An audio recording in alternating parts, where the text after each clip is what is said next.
We're going to revisit a topic that I haven't touched on in a few months. It actually reminded me that I didn't get the FOIA back that I requested, specifically FOIAs, excuse me, for Graceland Ranch. This video came across my FYP. I don't think it was yesterday because I've been trying to get this video done for a few days. But, sorry, y'all. I can't. This is disgusting. I also want to say that in no way is this video directed at Doug. Doug isn't the one with an ethical or responsibility to a person that was a client in your sober living facility, Pat. Nick is back. He just showed up, and we're happy to have him back. Hopefully he'll be able to govern his emotions a little bit better this time. Is that a good idea? Shaming somebody that was once a client that came to you for help? You don't see an issue there. Making a joke out of somebody that left your sober living facility and was in relapse mode and is now experiencing consequences of their behavior and actions. This is a good video. I understand that you are not a healthcare professional being a sober living facility, but don't you feel like shit mocking somebody that trusted you, that shouldn't have, on the internet for clicks, likes, and views? And I know that's not new to you because everything you do is for clicks, likes, and views. But which brings me to the situation, why don't you scholarship more clients when you bring in more than enough money on social media, but still they pay, what, $5,000 a month in rent? Weird. That's weird. Okay, well, are you ready to be back? Like, you know what that means, right? I would do anything to come back here, Pat. Yeah, okay. Well, I'd really appreciate it. Yeah, it's so funny when people leave treatment, go out and get high, try to come back. It's funny if they make it back. I've known many owners of sober living houses, treatment facilities, none of which operated the way you do. Not a single one of them would mock a client, potential client, ex-client. They have enough sober houses anyway, have enough sense in their minds to make sure that clients go to detox or get medically cleared before entering their facility. Someday you're gonna fuck around and somebody's gonna die in that house, and then you're gonna be sued. It's unfortunate. I say this a lot, where I really think that people in this industry, they might get into it for the right reasons. I don't think that the treatment industry is your goal. I think social media is. You want to be social media famous while exploiting a vulnerable population. You could say that they're not vulnerable, but they are. I also came across a video where you're saying vulnerable addicts in recovery. Do you think that when they're coming in off the street, I'm talking about the ones that come off the street, not from a treatment facility, do you really think that they're in the right state of mind to sign all the documents that you give them before you start filming them? I understand that cameras are necessary for safety on the inside of that house. I do. But what I don't and will never understand is taking that footage, editing it, and uploading it to social media for views. And it's sad that those people, they're not strong enough or cognitive, right? Like they don't have the cognitive understanding in that early in recovery, what they're doing. And you don't give a shit. Do you explain that to them? Do you tell them the internet is forever? Or do you just ignore it? Just sign the document and exploit them. It's unfortunate. It really is unfortunate when I see people doing these types of jobs, and greed has taken over. When you took Nick in a couple of months back, I made a couple of videos. You proved what you were about then. Going subscriber only. That's exploitive. I don't care which way you try to slice it, it's exploitive. Putting him behind a paywall because you know that he brings views. Whether those are good views or bad views, you knew that it would increase your views. Maybe a good business strategy if it wasn't playing with somebody's life. That's something that you'll have to live with. And I can't tell you, I say it all the time, you can't live dirty and stay clean. You can't. And I think that somewhere deep down, you know that you're not operating illegally, but you're operating unethically. And that's 100% a fact. I have seen it over and over and over again in South Florida. The exploitation, the gray area that they operate in, it doesn't mean it's right. Just because it's legal doesn't mean it's right. And then you owning a sober house with 6 months sober, you need to focus on yourself, because clearly there was a misstep there. The house will decide what the requirements are for you coming back, and just so you can make everything good and show that you're grateful and that you want to be here, because it was difficult for them last time. Is there anything that you would keep private? It was difficult for them. Imagine telling a client that the other clients didn't like you, because that's what you're saying, is that he was difficult and gave the other clients a hard time. Publicly, in a fucking video, to the entire world. Can you imagine if somebody put your treatment business on the internet? You don't see a problem with that? So one thing that we're going to want to do is not stream. But you'll stream. Right? Little hypocritical. Money has to go to you, not he can't make his own. Which let me be clear. I even understand that in that type of environment there needs to be some kind of control of finances in the beginning. I do. I'm not coming at this from there are points that I do agree with, but this, you can't stream. They shouldn't have their device.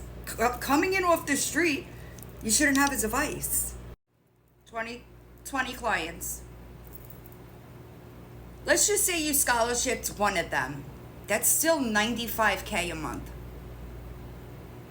Without any type of kickbacks that you get from the IOP programs, any type of help that you get from the government for doing what you're doing. $95,000 a month. You don't like that I film people getting sober in my house? If they want to share their journey of positivity and experience and strength, what's your issue? What, they can't make decisions for themselves? Coming off the street? No, I don't think that they are capable, especially if they're in withdrawal, of understanding the consequences of their behavior. And I don't know if you tell them, oh, you're going to be social media famous, which may be appealing to some. But there's a difference between filming interviews or groups, which I don't agree with either. However, what about the footage that you pull off the security cameras on the inside of that house and then edit and upload as content? You don't think that that's exploitive?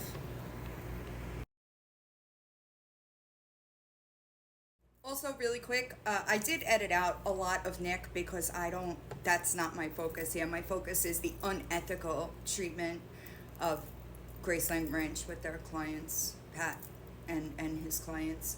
Accelerated. That's an interesting word.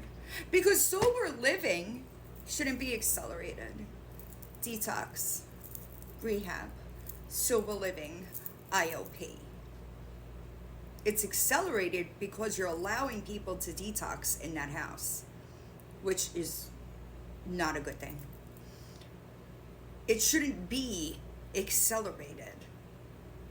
Recovery takes time. Recovery is a process. It is a journey. There are steps for a reason. So, accelerated, I'm going to look it up. I would like to know your success rate. I would. Because I personally have spoken to clients that left there and they did not have very good things to say.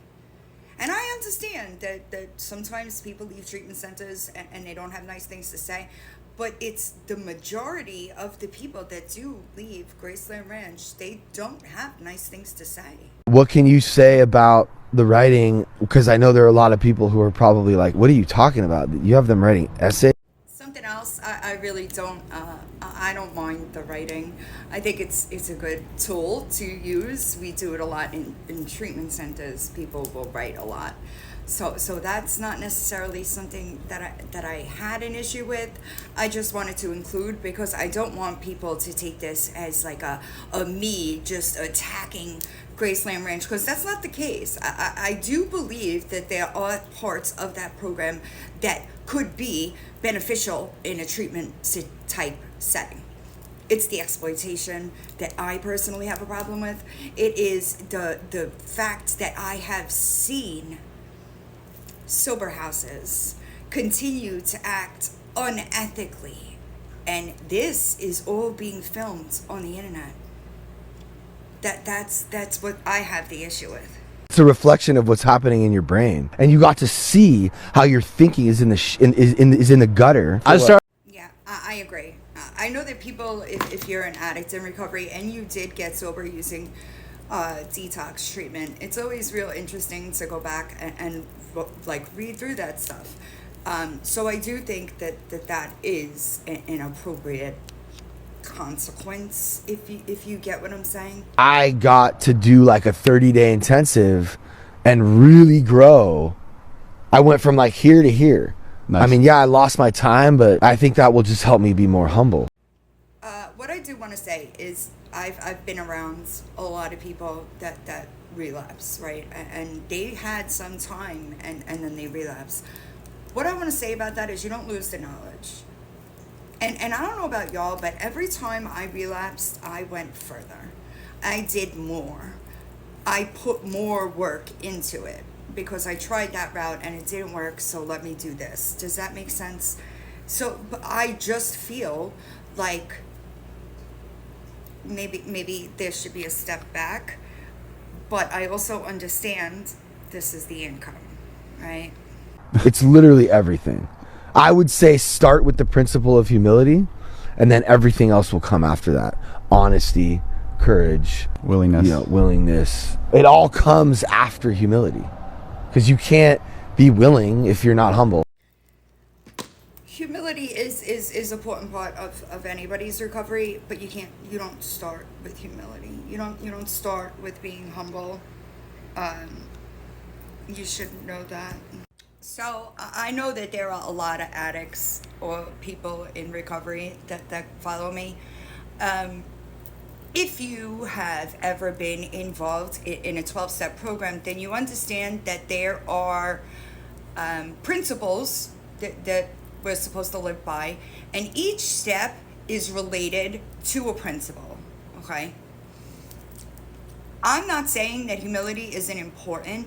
I'm saying that it isn't the most important part of recovery and expecting everything else to fall in line. I would say that's this one, honesty.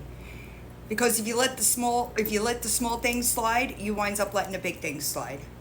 Honesty has to come first, always. And just if you're not familiar, this broke down the steps. Each step has a principle behind it. This actually explains how you're building or utilizing that principle by working this specific step. And it blows my mind that somebody that had 20 years doesn't understand this. Because I'm sure that there are addicts that are suffering, and they're watching Pat and this Graceland Ranch fiasco, and they're watching it, and that is not accurate. The acronym HOW: honesty, open-mindedness, and willingness, right? Honesty is always going to come first, always. You have to surrender and be honest. So I just wanted to include that because it really, I hate any type of misinformation regarding addiction. And that might not be misinformation, because it is. It is an important part. I just don't think it's the most important part. And maybe that's where he went wrong. 20 years sober, thinking that willingness was the most important part when it was honesty. Honesty is always going to be the first thing. You had to reach down inside of yourself and find new levels of humility to stay in this house. I got to do like a 30-day intensive and really grow. I went from like here to here. And I really hope it works for you. I really do. I hope that you have found your way to recovery, and I just wish you'd stop exploiting addicts on the internet for financial gain. I do. It really sucks because I don't know that you maybe you don't realize it. Maybe you're just that manipulative that you're not conscious of it. I think that there are ways to use business strategies in social media, but most times there's not a victim involved. Those people may be willingly signing those documents, but does that make it right? That's something you'll have to answer. How many clients are going to have to come forward and allege unethical behavior?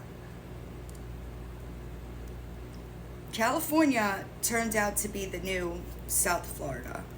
South Florida did this stuff for years until there was a task force created. That task force will crack down in California. They will. Might take them a bit, but they'll get to it.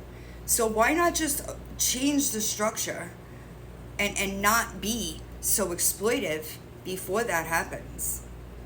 Would you rather them come in and shut you down and then you can't operate? Is that what you want? Are you really here to help people, or are you here to help yourself? Only questions you can answer, Pat. And I think that coming out of a relapse that you might want to address that, because there are things that you have to reconcile in order to stay sober.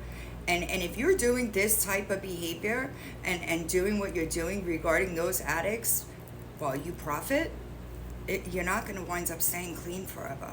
It's not going to happen. There's going to be some type of internal conflict. It needs to be reconciled and changed. You can't fucking take accountability for it on a fourth step and then just go back to doing it. You can't make amends to those that have you ever done that? Have you ever reached out to the people that left your program and felt some kind of way? Have you ever reached out to validate their feelings regarding your program? Maybe you should think about that. But in the meantime, y'all, this behavior is it's not okay. It's not. And I swear to y'all, it's not Doug. I understand that that's Doug's content. I do. It's Pat's behavior that is the issue for me. Because that person came to you for help and you're mocking him on the internet.